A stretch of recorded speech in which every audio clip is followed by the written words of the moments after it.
And now we get to the icing on the cake, which has made all the news in the Love is Blind world / T world. Oh my God. Ashley and Tyler. Ashley and Tyler.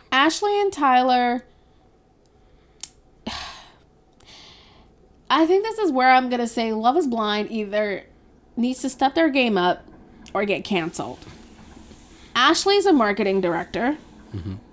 Tyler he calls himself a nuclear security officer at first. He changed his job title 3 times during the show. But we'll tell you this right now. Marty and I live in the DMV, Maryland, D.C., Virginia. Yep. This was Washington, D.C. If you go into your history books and look back, Washington, D.C. Originally is cut into half. Part of Washington, D.C. is actually really part of Maryland and part of Virginia. Washington, D.C. has a place called the DMV, the district, which is D.C., Maryland, and Virginia. And there's a whole bunch of cities within there where, like, we just kind of call ourselves DMV people. Okay? Marty and I are DMV people. We know the DMV, and we know DMV people. And nobody on this show seemed like they were from our area. None of them seem to fit the characteristics or the of a Washingtonian, a Marylander, or a Virginia person. None of them seem to have the actual careers of contractors or know anything from the government or anything. Like, I was confused as to who are these people? Too. Where did they get them? Like, these people don't belong. Right. And there was one person, I think, from Baltimore, and I'm not trying to diss Baltimore. Baltimore is not part of the DMV. That's a whole other culture. Yeah. And yes, they're like 40 to 45 minutes away from us, but they're not considered part of the district. They're on the avenue. They're like 45 minutes away from us. They're 55 minutes exactly to the dot. And they have nothing to do with the DMV. Like, no hate on Baltimore. Yeah. I like Baltimore, but like, it's like somebody from the DMV trying to represent Baltimore. Like, that's insulting as well. Like, yeah. Like, again, I don't know Baltimore culture. I've been there a couple of times, and let me tell you, I get in there and I get the fuck out because I don't fucks with Baltimore like that. But yeah, in any sense, like, I've seen none of the cast represent the DMV or talk about the DMV in such a manner at all throughout the whole show. Nobody on that show seemed like they were from the area.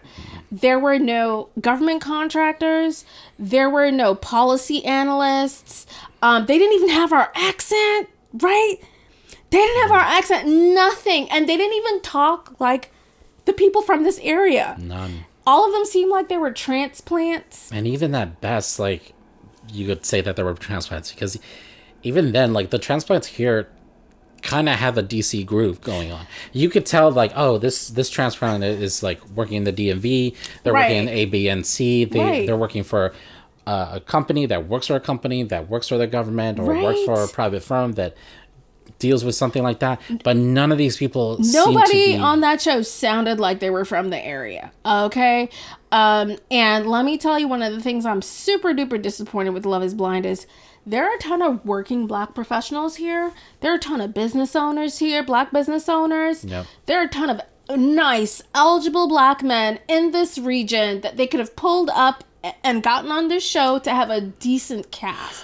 The cast of characters that they gave us, I am thoroughly disappointed in them. For Ashley, for Monica, for Alex, and what's the last girl I forgot? Marissa. They could have had such better candidates, and the show just decided with their whatever questionnaires that they had that these were the best guys that they could offer to them, and I'm thoroughly disappointed. So let's get to the last couple. Okay, so the last couple is... Because this one, the way that you described the guy... God. It is a hot, steaming mess. Oh my God. Just picture piles of shit and just see the steam coming out. It is so bad. Ashley meets Tyler. Tyler comes across as like this God-fearing guy who has, like, you know, been through some hard times with his family. He comes from a poor family, and now he's at a point in his life where he's looking for love. Okay, he's in his early 30s, and like we said, he's a nuclear security officer. Ashley, also kind of mid 30s-ish, early 30s-ish, very nice girl, Her parents got divorced when she was 6 years old. Super successful, looking for love. But when the show, I didn't want it. I thought nothing of Tyler until he told Ashley that he has 3 kids. And he told her way past the point that she could really call it off. Right? If she, like, it was a couple, like, maybe let's say like 5 or 10 days or so before the wedding. It was just like, it was a make or break situation for her. Yeah. And as soon as that episode aired, a lot of people went online and started looking them up. And ex-girlfriends, ex-fiancés, and a lot of people have come out of the woodworks. A lot of court reportings, because you can go online and look up people's records, have come out that this guy is just a total fraud. Okay, so Jessie Wu and Simone Redwine did a dig up on this guy. Anytime you commit a crime, anytime you go to court, even traffic tickets and things like that, those things are recorded in court systems. Anytime you have liens, you go into foreclosure, you lose a house, you lose a car, those are all recorded. And when people do background checks on you, like the government who does background checks on all of us to make sure that we are not in severe debt or things like that, to see if we're employable. Okay, so you can look these things, it's public record. And one of the things that I think happened is when Ashley got back out into the real world, she Googled him. Because the way they went into that scene where she found out that he had 3 kids was so odd. They go into a scene and Ashley is basically crying. And I'm like, oh my God, what happened? And she was like, so what is it about what's going on with these 3 kids? I thought you didn't have kids. One of the things he was talking about in the pods when they first met is he really wanted children. Like, that's one of the things that bonded them, was that they were both about family and creating a family. And for him, he talked about himself like he came from this poor family. And that one of the things that he really wanted to do was to build this new family. Yeah. Right? He wanted to build a life with Ashley. And he was such a disingenuous character. So anyway, Ashley's crying on the couch. And I think she found out this information on her own. I don't think Tyler came out with it, because they don't show the part where Tyler admits to it. But what Tyler tells her on the show is these were 3 sperm babies that he helped one of his lesbian couple friends have children. So Tyler's from the military. He has a lot of military friends. One of the military friend couples that he has is a lesbian couple. Okay. And they wanted to have kids, and he said he helped them have 3 kids, and he told her the kids had never met him. Now, I'm going to be totally honest. I'm not saying it's uncommon, but listen, it happens. There are lesbian couples that want kids, and maybe they do want kids from the same guy, right? Okay. But the mom of the 3 kids came out and gave this story that these were not sperm babies, that Tyler knows them. She puts pictures up on her Facebook about him coming to birthday parties and them going out on outings together, Tyler living with them, and basically Tyler knows them. Tyler told Ashley the kids probably don't know what he looks like. Doesn't know him. All right?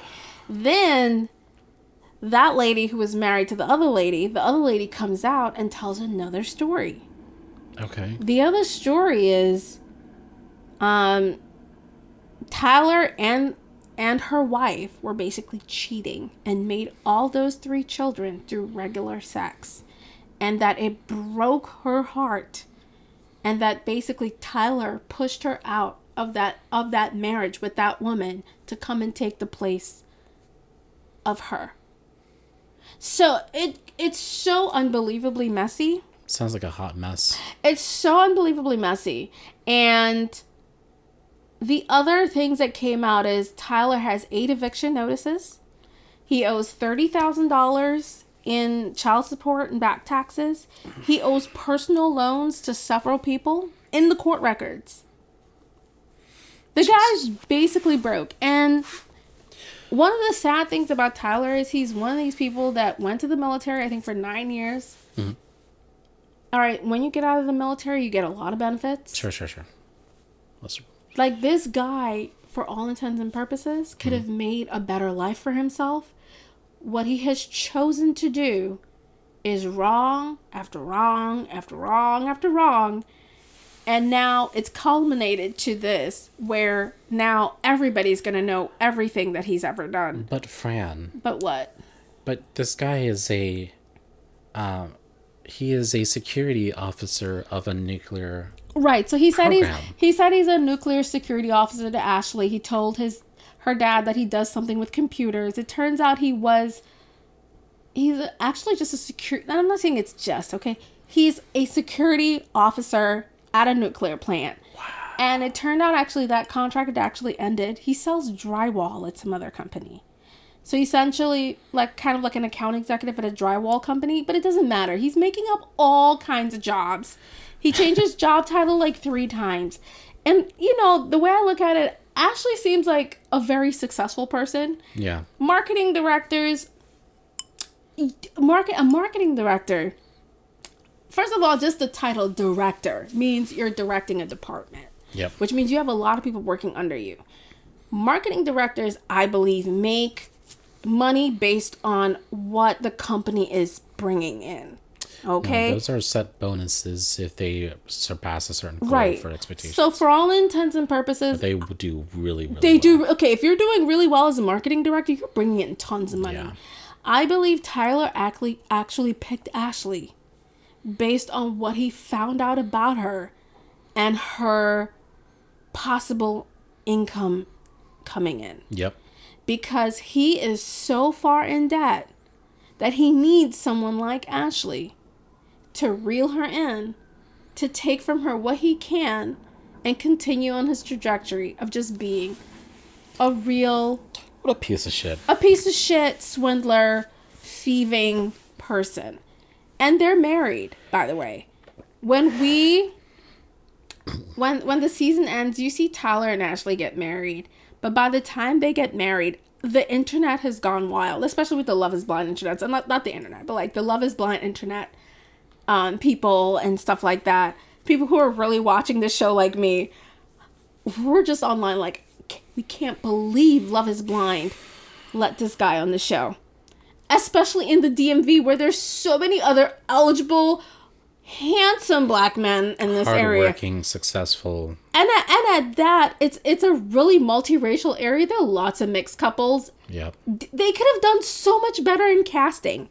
And this leads me to some questions, because I'm just really confused about this show now. So these I'm wondering, were such a mess this season. wondering if they literally just sabotage black women to just make sure that they never couple up with anyone for our entertainment. I have no comment on this because I really don't watch the show, nor do I really care all that much, except from the drama that comes out of it and all that. And even then, okay, see, for me, I'm the type of guy that I don't watch the news. I'll read about it in a feed and I'll double check it with something else and then move on with my life. Because I don't like to get too involved into something that really is not going to be there forever. Now, mind you, Fran knows me that I am addicted to the internet, and any little thing I will show her. Instagram, TikTok. Which, look, these are my personal... workout videos with hot girls. Yep. Now, mind you, these are little personal things that I find really interesting and some worth value for and everything. But look, going back to the gym, right. Seeking, okay, this is the type of people I want to be around, blah, blah, blah. These are, I want things that are going to encourage me to do something more with my life. And what the news does and what reality TV shows do, they really don't do that for me. News is important, definitely. They inform me about the world and all that stuff. But there's a reason why I don't believe in the 24-hour news cycle. Is because it becomes useless after a certain point. There's no filter after a certain point. And there's no news produced on the weekend, by the way, which just goes to show you it's all a production. But for me, like, coming back to the show, it's kind of the same thing. Like, reality TV, we'll talk about it for a couple of minutes, and we'll talk about it for an hour, but then I really have to move on. So when it comes to these types of shows, there's a reason why I don't watch them. One, they don't interest me. Two, I get really mad particular. Like, again, like what I said related before, the songs really, like, turned me off. This season's music. It was horrible. It was like too much. And they got it so loud too. Oh yeah. Like it was like a commercial. It was just blasting when they wanted you to feel an emotion. So it's like somebody fucked up in a Target store and they forgot to like turn down the speakers in the for the music. Like all they were playing is generic ass music. Yeah. And they forgot to turn it down to the right settings. My God. That's how I felt like. And the choices of music was inappropriate. The choices of like the events or the shots or everything like that, it felt so draggy. It felt so pushy. It felt like inappropriate, like emotional manner. Like for me, I'm someone who really is tangent about details and about emotional complexity. Mm-hmm. And these are one of the most simpleton people I've watched in any type of season of this show. The L word, as you said, the L word is constantly passed around so early and often. So much. That it made me understand, it's either that the production is like fading me or that people are not really understanding what love is, and no wonder they're suffering throughout the show. They know what love is. They're pushing it. They're pushing a narrative, and I think so. But yeah, I just wanted to, like I said, before you get into anything, I just want to say my say before we drag it into the questions, so that we can start concluding pretty soon. No, we're gonna conclude. I think we had enough questions. No, like I want you to ask me at least one or two questions from this point. Okay. But basically, I just wanted to say like. I'm glad that like Fran was very well entertained. I do wish there was like more successful representation of the African American community in this show. I wish that there was better representation of the DMV in this show because it was just horrible. Yeah. I could already tell from the first 2 episodes, there was nothing mentioned about the DMV. These people were pretending to be from the DMV. That's what they were. They were fraudsters. They were. So if you ask me about like why I don't care about them being paid $1,000 a week, it's like, why would I care about fakers being paid about something that they're not? Damn. If you ain't gonna represent us, I ain't gonna represent you. They didn't go to Ben's Chili Bowl. They ain't went to the Washington Capitol. They didn't go to the mall, which everyone thinks is a mall until you get there and realize it's basically like what it's the memorial. Yeah, the Capitol, the memorial, and then the White House, which is a walking area with a bunch of museums. We call it the mall. Yeah. Everybody thinks it's the mall when they're going there. If they're not from here and they get there, they're like, "Where's the mall?" And we're like, "This is the mall." It's the old version of the mall, not the actual mall. They didn't go to any museums. There are a ton of museums in DC. They didn't go to anywhere. They didn't go to the Fillmore. They didn't go to anything like culturally representative of Washington, D.C. No one talked about these places. No one was from Potomac. No one was from Germantown. No one was from Vienna or McLean. No one was from any wards within D.C. D.C.'s made up of wards.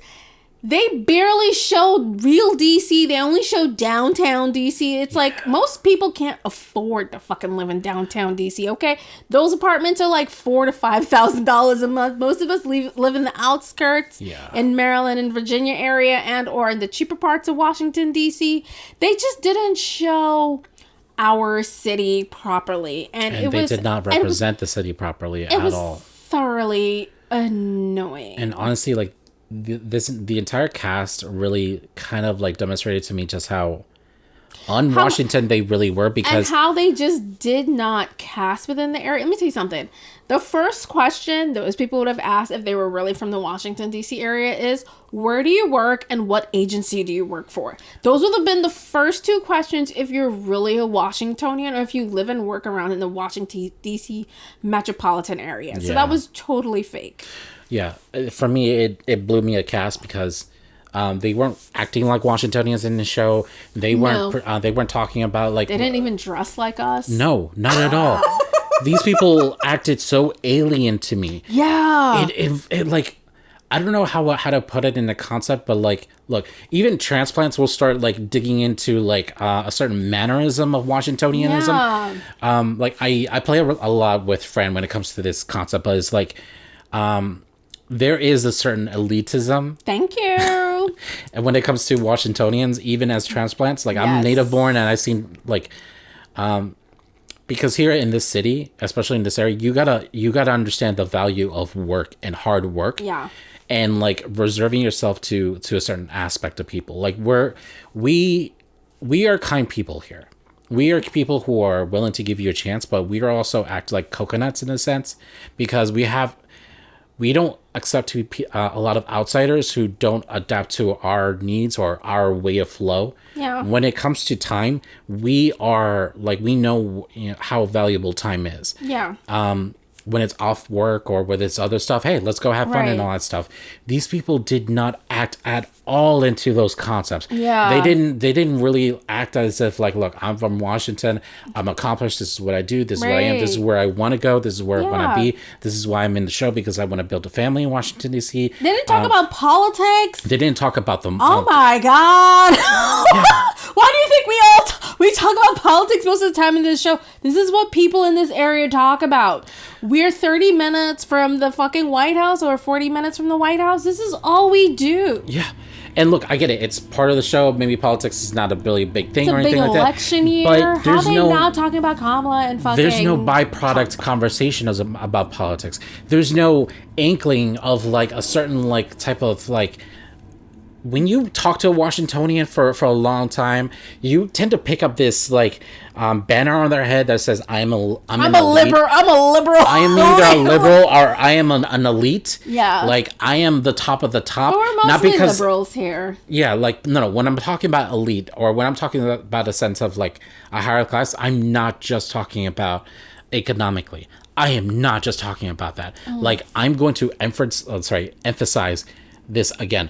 I am not just talking about the economic sense of an elite person. Yeah. When I'm talking about it in terms of elitism, is that we are talking about maybe financially, but we're also talking about in like career wise. Yeah. We're talking about in like our background in education, Yeah. our bachelor's degree, our master's degree, Yep. our circles, our way of thinking who here. We know. Our way of thinking here, our way of talking about other people and our concepts of democracy, about freedom, about liberty and all that stuff. Like there's a certain way we talk about that stuff. Like here, I don't care if you're gay or straight or anything like that. No, we don't. But what we do care about is making sure that your rights are protected. What we care about is, are you genuinely a good person? Yeah. Can you keep up with me? Can you respect my values as long as I respect yours? Like here, we tolerate others, but we do not tolerate intolerance. Yes. We do not tolerate 100%. I'll give you that. And we tend to see like you tend to pick up a lot of people that are not from here by the way that they talk or the way that they're openly like. Okay. I'll give you an example. There's a female contestant in this show that I could tell she's the really really pinky frou-frou. Like she's looking for somebody to maintain her. Oh yeah, Brittany. Brittany, yes, thank you. And she is Leo the psychopath. Yeah, she is looking for somebody who is rich, who is going to provide for her, and she is who is going to maintain. She is not from the area. And I could immediately tell that type of bitch is not found within the DMV. Like, or if they are, they know that they can't talk about this stuff so openly. No, because like there's plenty of people with money here. You can find rich guys here, but you can't say you're looking for a rich guy. No, you cannot. That's not how that works. Like as I said, if you're going to find an elite, you gotta be an elite as well, and that goes mentally. The way that she was talking, she was like. Like, I'm so looking for... Blah, blah, blah. No, she's like typical Californian type of style sort of shit. And a lot of them, to me, I was like, these all sound like Hollywood people. Yeah. The accents were so valley. I was like, is this Beverly Hills? It's either California style or like Midwestern, like understanding concepts of they were not Midwestern. I'm sorry, it's just so foreign to me. To me, this felt like California transplants. And Taylor and Garrett, Taylor turned out to be from San Diego. And I was like, that makes more sense because she wanted Garrett to move back to San Diego with her. I was like, nah, that makes total sense. I was like, there is no way you're from the DMV. And they had middle of the road valley accents. Most of them did not sound like they're from the East Coast. So basically the DMV is smack in the middle of the East Coast of the United States. We're basically where the North meets the South. Yeah, we're right below the Mason-Dixon line, right on there, you know? But we're right in the middle. So you have where the super nice people from the South meets the super rude from the Northeast. And we're a hodgepodge of those little things. Of those little things. None of these people had that hodgepodgeness about them. And mentioning all that, this is why I say when people here are kind of like coconuts. We're sweet coconuts, but we're coconuts nonetheless, because we value the people who have a certain value upon themselves. Yeah. We want to let people within our inner circle to feed us, and for to feed them. Yeah. Like, we can come off as pretty rude. Yeah, but we're not. But we're not. It's just our outer shell, because we're not just going to let anybody in. Yep. But once you're in, you're in. Yep. And let me tell you, Silver Spring, Maryland, where we broadcast from, was voted the #1 best city to raise a family, I believe, in Forbes magazine or some crazy, amazing magazine this year, actually not too long ago. Interesting. You can Google it. I want to say there was another city listed as 10 best cities to like live and raise a family. I want to say it might have been Germantown or Gaithersburg or most.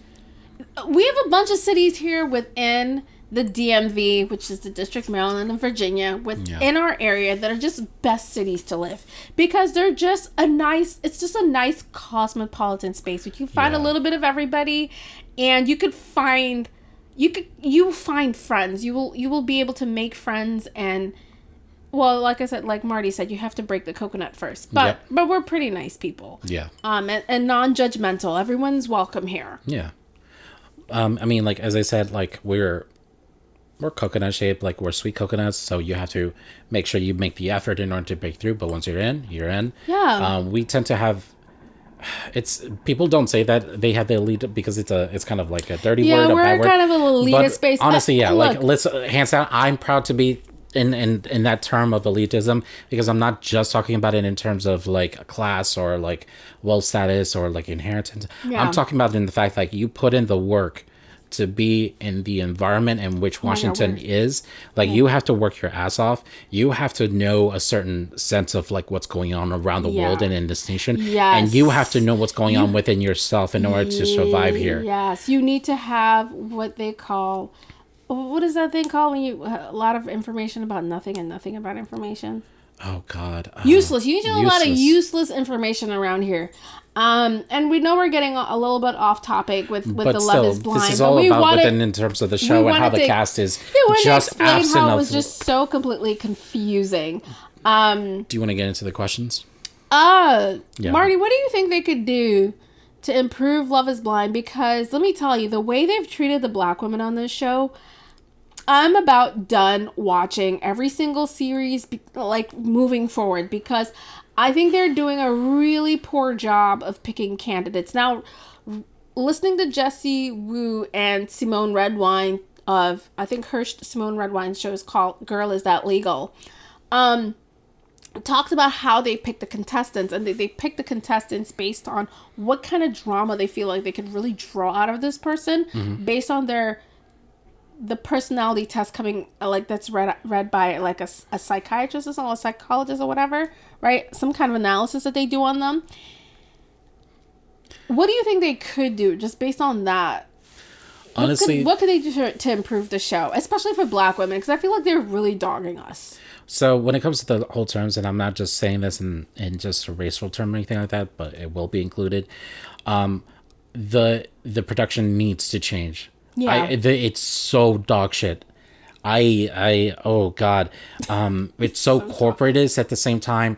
They need to figure out how to stop saying the love word so early on. That's something that should be like actually, you know what? It would be a benefit if they stopped pushing it so early on and actually started doing it in the later part of the season, because then more people are going to start becoming invested. It's like, oh, they said the L word. Like, Right? it would be a bigger deal. Yeah. But the show really treats love so much as a product rather than something of true value. Yes.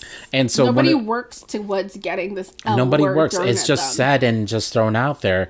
And I don't believe the contestants. I don't believe them when they're in the pods. I don't believe them at all when they gibber on about their family or blah blah blah and all that stuff. They really do need to like pull it back and let them know, hey, listen, like the L word, you really got to say it until you understand completely about this person. You can't just say, oh, I think I love you. No. You say, I think I'm starting to care about you. Yeah. Like I feel like that would be so much better. Yeah, like they really need to have like a little powwow session at the beginning of each season saying this is, look, and based on our psychology and all this stuff, based on like all this stuff, it's better that you understand what love is and what love isn't, what obsession is and what it isn't. Like, you may be obsessed with a person, you may be like it's called infatuation. Infatuated. You may be infatuated with a person, but that's not love, that's attraction. Yeah. Love is something truly deeper. It's something that's so commodified in this point that it has lost value, and this show has not done to a service of that. So my changes would be implementing a little powwow in the beginning of each season, introducing characters saying the L word is a bigger deal later on in the season, and having better vetting for the contestants, because the guys, they were not that impressive. Honestly, like they were kind of like drywall in many aspects. I didn't see a lot of dynamic with them. I didn't see like I'm just saying this as someone who just saw 2 episodes. I didn't see them as like something of a good potential. Though as far as for the women were okay, but again, like the whole DC thing, they didn't feel like they belonged at all. So I'm not even sure why I was watching the show in the first place. If they're not going to represent themselves, I really wanted to see like a representation of love life when it came into DMV. And it wasn't just about like black women. Like, there's a large population of black women, but I saw that they were missing like mixed women. Like, there's a large population of mixed women here in the DMV too. Listen, so like this whole thing. But let me go ahead and finish. Yeah. And so the whole representation, again, that's another thing that they need to change. They need to actually start bringing in actual representation of each region that they're doing within the season. Research, please. That also later on in the seasons, later on in the season, once when they start going on actual like real world dates, they need to take the camera and actually go through DC. They actually need to show them what this region is about and how that affects the couples. Yeah, showing the Capitol every once in a while and the Washington Monument is not showing DC. And showing traffic patterns It's a Hollywood on like certain streets that are like super duper expensive. It's like, okay. It's, as I said, it's a certain elitism that I have a mentality for, and the reason why is because I've been to Baltimore, I've been to Philadelphia, I've been to a lot of the East Coast as well as Florida and every other place. There's a reason why I love Washington D.C. and this area in general. Me too. It's because it's such a walkable city. Yeah. It's a perfect place to build families. And you know why? Is because the neighborhoods are so close. Is because like when autumn, like right now, and we're in October right now, the leaves are so beautiful. And that would have been like a beautiful representation of love life during that whole thing. Like, and like to walk through the city, to have dates in the city, like I can tell you right now, there's a different vibe that you're never going to get from any other city. Not in New York, not in Boston, not in Philly, not anything. Street. That would have been like so much fun and entertaining because there's so much. They didn't go to Pentagon City. They did not. They didn't go to anywhere of the places that we go. Pennsylvania Avenue. They didn't go anywhere. And no shots of the White House. And so like just nothing. The way that I would those are my recommendations would be, because this show kind of felt like somebody put some water and chlorine together and then put the label Washington D.C. If I drink it, I would accuse you of trying to poison me. Yeah, no Bethesda. He didn't show Bethesda. He didn't show the Rio and Arlington, Great Falls. You didn't go Chevy Chase. You didn't go. No, you can go to even Springfield, Virginia would have been passable. Like they didn't go. I didn't go to Manassas. They didn't show us DCA Airport. They didn't show us nothing. And do you know our how much? Area. Yeah, and do you know how much of a nature is a big emphasis in the DV. Rock Creek Park, the Great Falls, the George Washington Parkway trails. Like, there's so much of an emphasis on nature. Bay, like, you didn't go anywhere. You can Anacostia. You didn't show shit. You didn't show anything. There's boat rides that you could take where you could see, like, a lot of parts of DC, like, with the moon and everything. Like, they showed nothing. Oh, and, like, okay, so there's this area in on the Alexandria side, but right next to the Ronald Reagan Airport.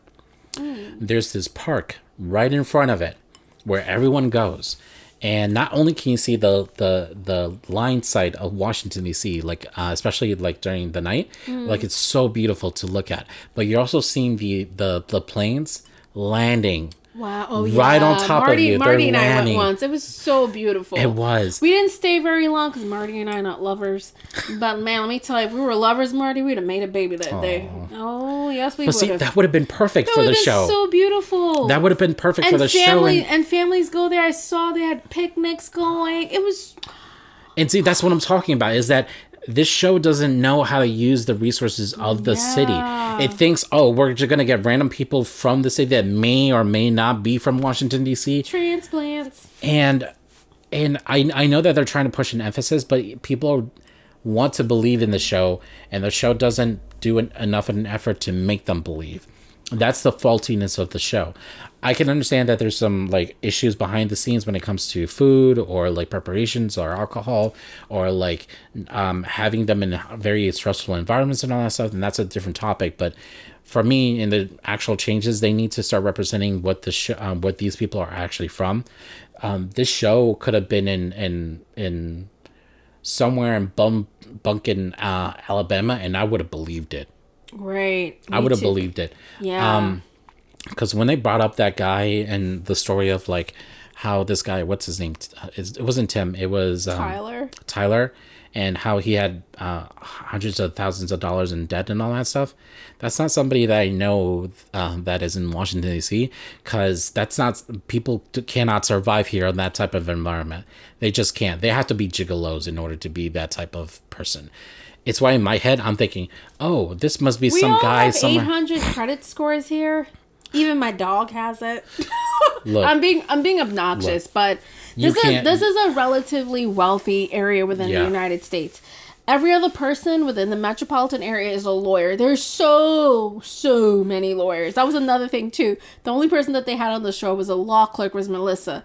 I'm like, nah, you should have had like 3 or 4 lawyers. Paralegals, lawyers, or you should have had 3 or 4 lawyers on this show easily. You had nobody with with an actual law degree. That was completely unbelievable. No policy analysts.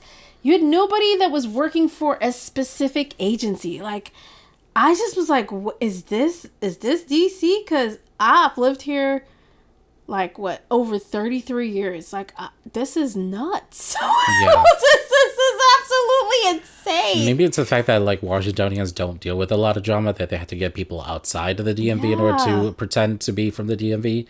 Because again, like that guy Tyler, the one who has hundreds of thousands of dollars in debt, and he's from the military. That was so weird. I was like, most military people I know in this area, right? But super successful, by the way. But just to emphasize one more time, like, you cannot live in this type of environment with that type of debt. You just can't. Not really. Like, hundreds of thousands of dollars in debt. Look, no. Even the cheapest apartments here are connected to each other. They run systems in which they'll double check your not just your credit line, but your background checks if you ever got evicted somewhere else.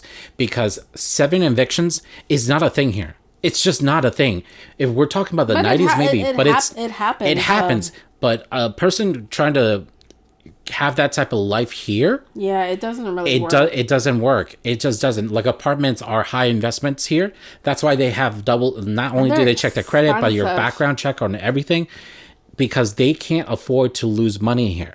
Yeah. Everything runs on money. Everything runs on time, and everything runs on high value. Most people have good jobs, so yeah. And so this is one of the reasons why I feel like they couldn't get a lot of like actual contestants from the DMV area, because 1, people are busy, 2, people don't put up with bullshit that much. And so for me, it's like, no wonder you got the kind. I am sorry to say this. I don't mean it because I really don't know you that well, but you're playing a character in the role. Brittany is a bimbo, first and foremost. Oh my! Like, she played that You role. wouldn't date Brittany, Marty? I would date someone like her, but the moment she asked me for $100, I'd be out the door. Like, okay, cheapskate. Suck my cock, eat my balls, and all that, blah blah blah. But like the moment that you start, because again, like, I can't mess with somebody who's a beggar here. Like, you gotta offer something. You gotta offer something. Even that type of version, those type of girls, they offer something in return. Oops. They know that you gotta give in order to take. Well, she was offering marriage, so she was gonna marry that person. Okay, first off, marriage is an expense. Creepiest guy on the show. Marriage is a fucking expense here. It just is. Like, I'm not just talking about marriage. I'm talking about, okay, are you going to take my kids to school? Are you going to be part of the programs here? Are you going to do some sort of like stuff? Because here, right, like, even the housewives here have something going on in the background. They work with charity work, with volunteer institutions, with some sort of like background in rich education people here are or nice. Something. Okay, I'll give you rich people here are very nice. They are, because they're like, I'm wealthy, but like, I know wealthy, I'm wealthy. I expect you to have a certain stance of understanding what wealth is about. Yeah. Because money is hard to come by. And here, even though we're very wealthy, you work your ass off to become a certain set. So you understand the value of a dollar. I have no idea what the rest of America has with the concept of the dollar, but every time I step outside the premise of the East Coast, it's a whole different world to me. Yeah, it's definitely different everywhere. And it's why I felt so foreign and why these contestants felt so alien to me. Because they didn't act like Washingtonians. They barely acted like Marylanders or Virginians. They barely acted like East Coast people. Even the ones from the Virginia area was like, you don't even sound like you're from Virginia. Virginia, okay, so my Marylanders are a smidge different in the sense that they definitely, in the DMV area, I think it's definitely harder to crack a conversation with a Marylander. Marylanders are uptight. Yeah. Not Marylanders who are like people born in the Maryland area. Right? People born in Maryland are super nice. They're very different. The ones in the DMV area, which is what I think the show is trying to show, are a little harder to crack, the ones that are closer to DC, because they're kind of uptight and very career oriented. Yeah. Virginia people, oh my God, Virginia people are so nice. Every time I go to Virginia, I almost don't want to leave.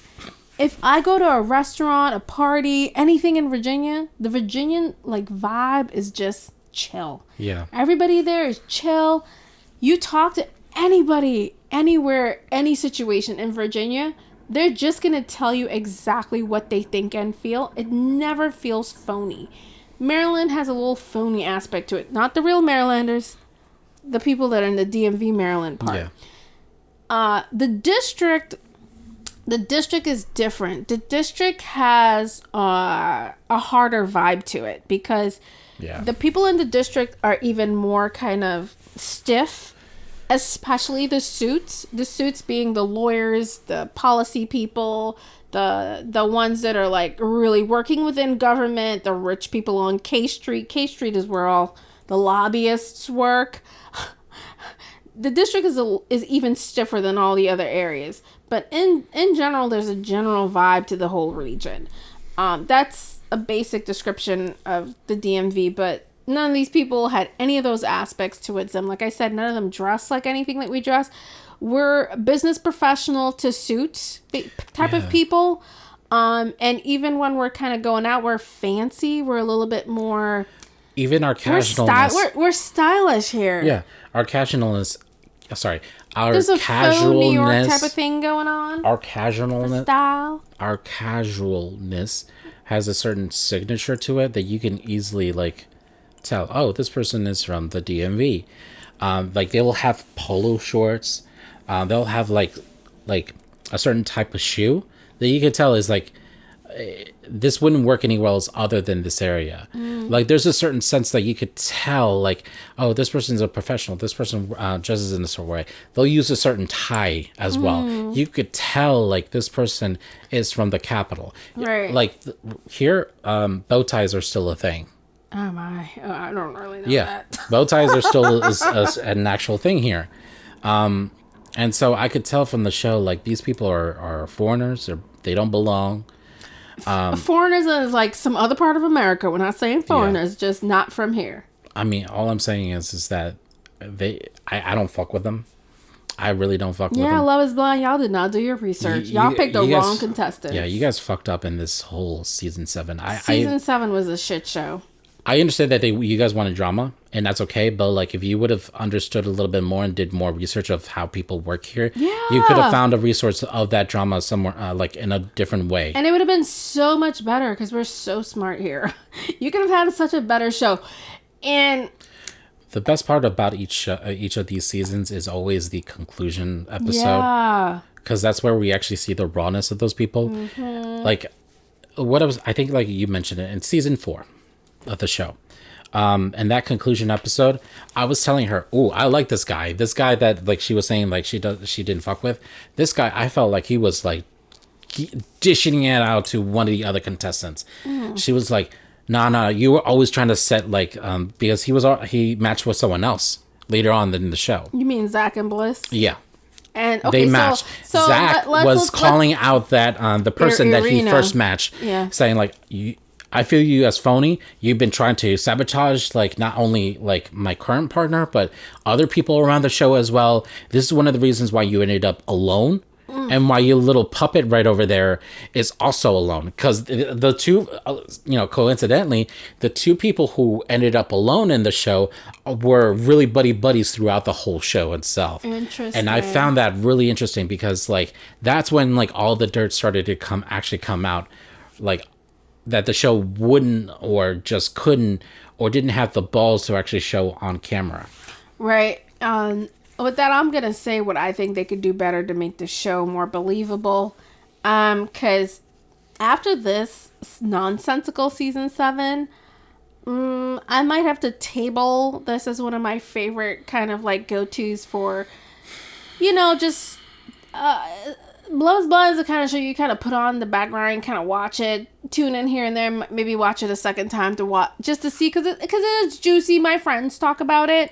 My sister-in-law is the one that introduced me to the show, and we used to really enjoy watching it together because I talk mad shit while I'm watching it, because I try to kind of like figure out the characters before they say and before they end up where they are. And my sister-in-law and I just used to laugh so hard about like my little comments about the show and the characters on there. But the thing that they could do to make this show more believable is they could make it last longer. And I think the reason why they probably won't do it is because people won't get married if you make it too long, because then people really discover who the other person is.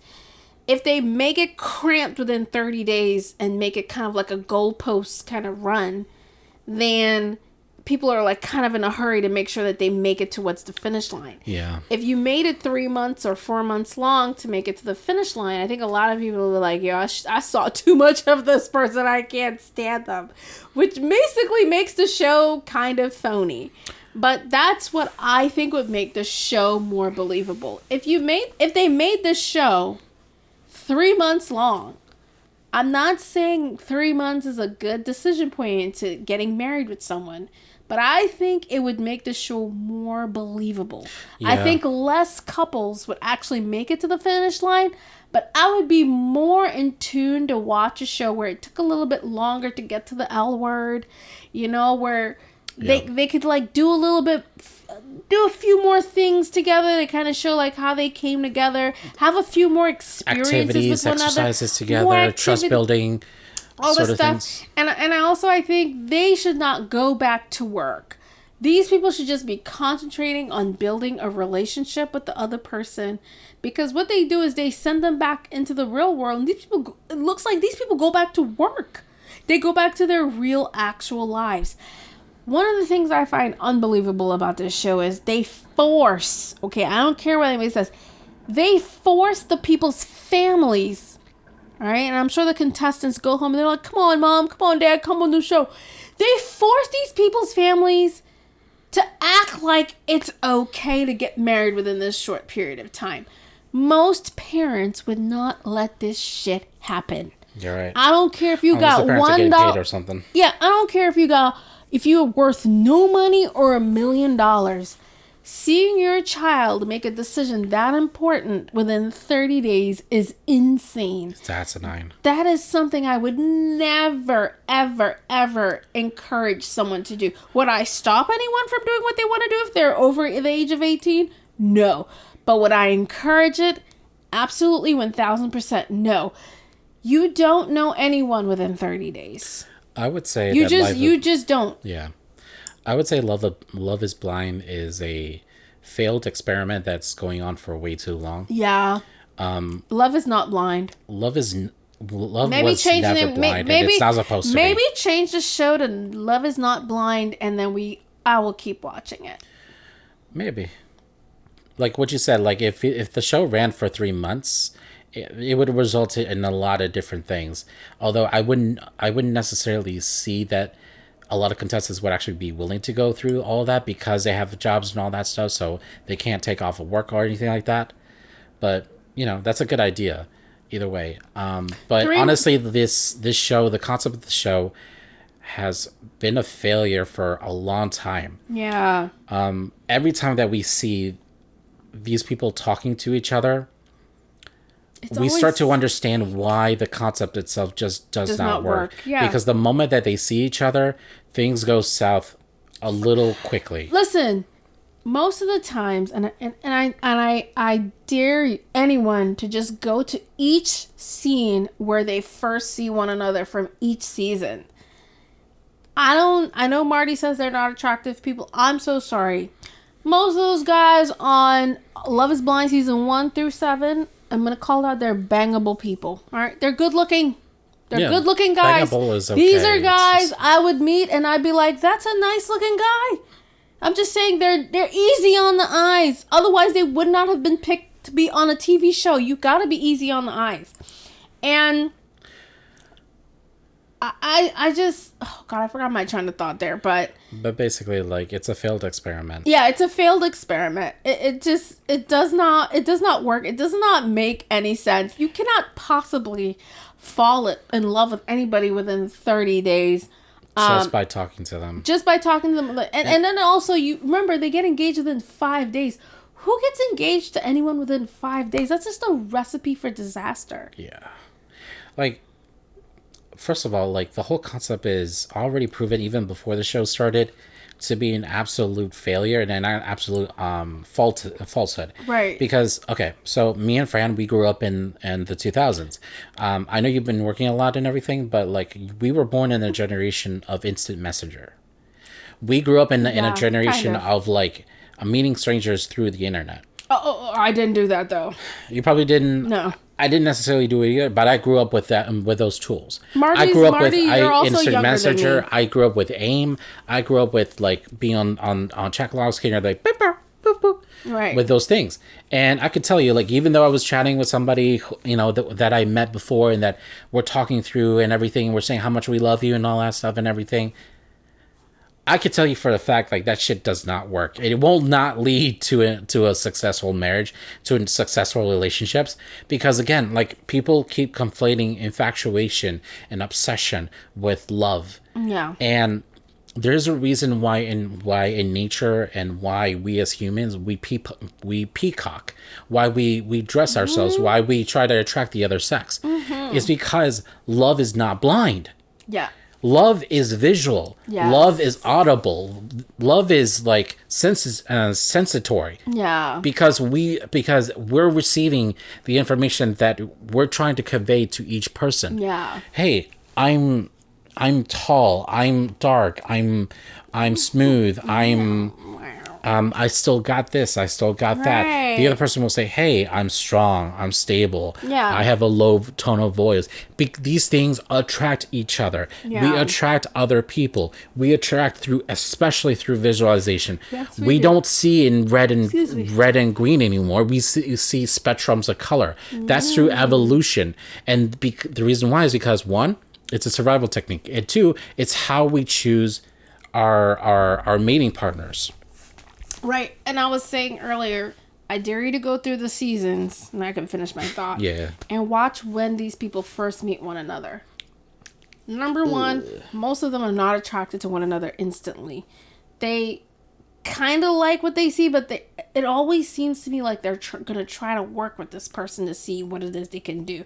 Mind you, they've already fallen in love in the pods, right? Then they go to this resort where they're like forced to be within the same room with this person basically for a weekend, and to me are coerced into sexual things. Yep. Right? They're pushing them to it's like, okay guys, now it's time to mate. They hardly ever show couples talking about, hey, let's wait until marriage. Right? Which I think is, for me, I feel like most of the guys that come on there, they're like, listen, worst thing that can happen is I get laid, right? So there's no real setback for the men that are on the show. And also, like I said earlier, I believe that this show is set up like a contest. Yep. With a beginning, like stage 1, stage 2, stage 3, stage 4, and then the end, right? And everyone's gunning for the finish line. So a lot of people are just pretending to be in love with one another. Well, most of these couples are not in love with the other person.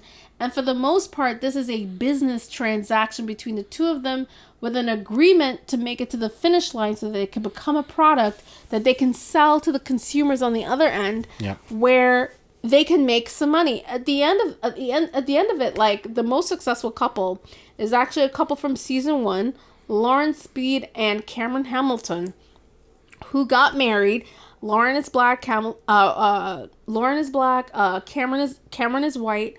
Cameron, I think, is some kind of scientist. Lauren is, I forgot what kind of professional Lauren is, but they got together and they actually seem like they really did like one another when they met. They have a tremendous online presence. And what I see with Lauren and Cameron is essentially what a lot of the couples are aiming for. They're aiming for sponsorships. I've seen them, like one time I think I saw Cameron gave Lauren like a Jeep for her birthday or something like that. And I was like, no, he didn't give her a Jeep. Jeep gave him a Jeep to give to Lauren. This is a commercial for Jeep, right? and they sell themselves to the online audience as like this perfect couple that has, this perfect brand image. One of the things I think they're trying to sell as couples when they leave this show is an image. And what I'm seeing now is even when the people leave the show and they weren't successful couples, they become images and brands themselves and sell products with their image and, to the outside world. I think that's what the show is about. The show is about creating a brand for yourself as a couple or yourself as a person. And that maybe is what the real end goal is. I agree. Yeah. I think the biggest complaint when it comes to our topic is the phoniness of it all. The And phoniness what of it all. essentially And for what- me, the mistreatment of black women. Essentially what the whole thing we're actually asking and what we're pointing out is that this reality TV show is not real enough. It's pushing a narrative in which the experiment has failed a long time ago. Oh, yeah. It mistreats the participants. Yes, by not giving and them especially mistreats food and water. It fails to vet people Good candidates. Good candidates. It fails to vet people in very important aspects for the other companions. Like, it'd be one thing if there was a lot of drama, but we also want to see better success rate from these people. Yeah. Because I understand, like, drama fuels viewership. Mm-hmm. But if there's a show that has a high success rate of, like, happy couples, that would even be a higher source of revenue. Like this show is doing something right that the rest of the other shows and dating partners and dating coaches are not doing. What is it about this show? People could actually tune in for that reason rather than the drama.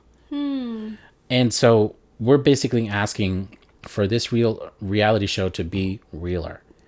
And what makes a successful couple? Not pushing people's buttons to like create like fake drama for our entertainment. Yes, and honestly, it's why there's people think that this show is successful.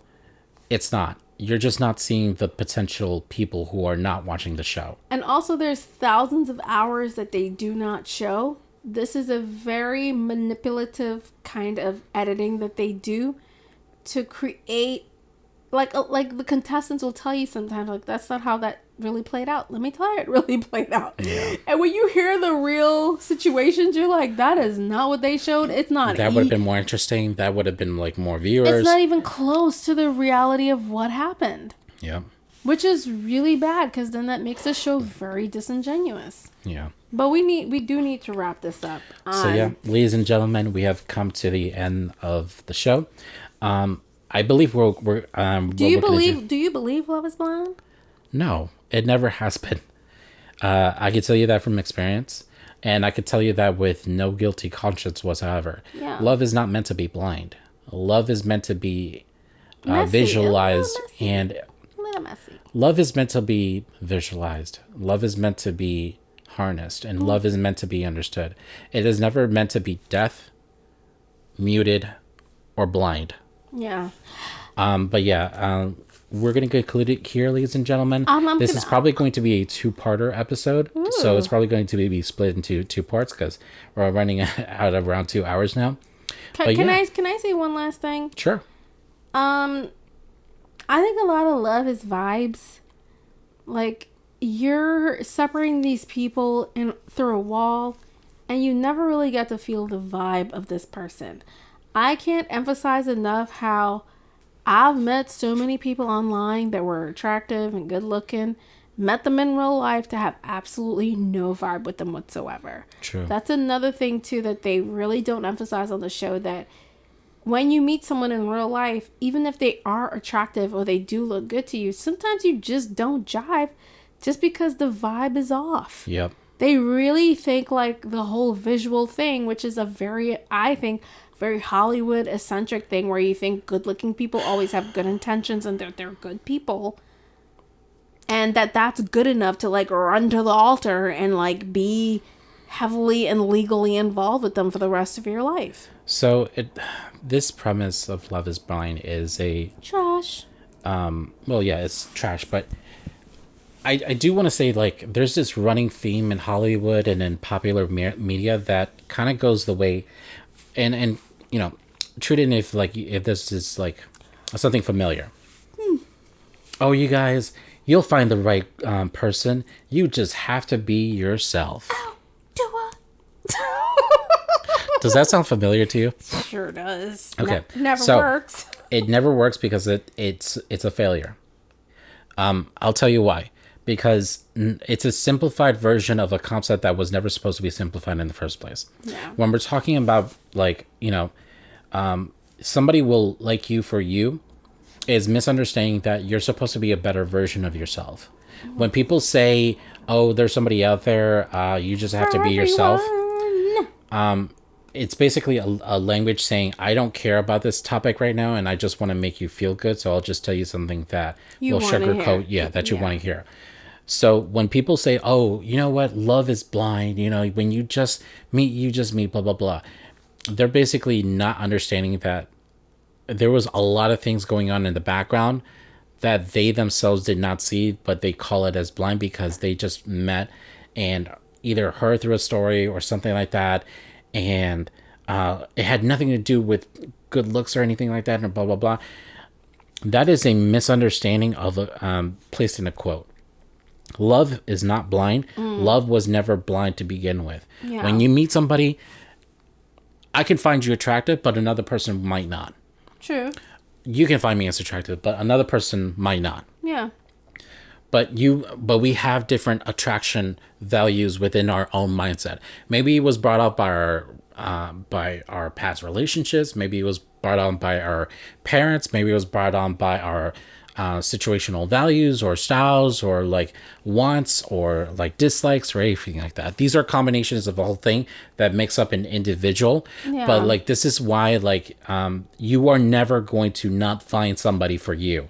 There's always going to be somebody that you're going to end up with. You, whether it's successful or not, that's a whole other question. But the thing is that, and people are typically attracted to people that are familiar to them. yeah, If you had a really great dad and your dad's a really wonderful person, you're gonna be attracted to people that are kind of like your dad, or like a favorite uncle, or your first love, whoever your first love is. You kind of have a preference towards this first love situation. yeah. But also the opposite could also be true. You could also be attracted to the non-familiar. In fact, a lot of people are attracted to the exotic. I don't know about that. Yep. So it's why a lot of people are like, especially nowadays, they're dating outside their race. They're dating outside their culture. They're getting married and having children, and that's why we're seeing a large rise of like mixed race kids. Yeah. Because people are starting to understand. Oh, I don't just have to date within my circle. I could date other people. They're new to me. This is exciting to me. I didn't think about it that way. They have something to offer that my inner circle does not. And I like this. Right. I like this new concept. Basically, like, you're being forced to grow up and like what you're expecting out of partners. And can I just say that's a perfect place for the DMV to play out? Yeah. Like, it would have been a really great place for that scenario to play out, because there's so many mixed race couples within this area, and Love is Blind could have really shown how love is truly blind by just picking any random set of people within this area to actually do the experiment properly. Yeah, that would have been like so much more interesting. Yeah, that would have been an eye-opener for America. That would have brought in more audiences. That would have been something that would have been played off in later seasons. Yeah. But Love is Blind is a silly show with very bad production people. It really is. There's an Asian population here. There's a Latino population here. There's African American population here. Middle Eastern population. There's a little bit. There's so much. There's a little bit of everybody here. A little bit of everybody. It could have been so cool. Yeah. We're gonna end it. Let's end it though. But I'll conclude. Love is Blind is a show that plays it too safe and sort of too safe. Yeah, they play it too safe, and already you could tell from the first 2 episodes that how well off they play it safe. They don't experiment. They don't know how to make a show actually successful. They depend on certain stereotypes that they played on other reality TV shows and people. Sure. And it's just too corporate at this point, and it's a reality show that misses the mark on realism. Yeah. Love is not blind. Not by a long shot. Love is not deaf. Love is not mute. Love is love. Mm-hmm. And it's real. And this show just does not know how to play with it. Well, anyways, ladies and gentlemen, so thank you for watching. I know it's been a long episode. But don't worry, I will definitely like break it down into 2 parts. Yay! So be expecting a 2-parter episode this time around. Other than that, thank you so much for watching, and stay safe out there and stay blessed. Cheers. Cheers.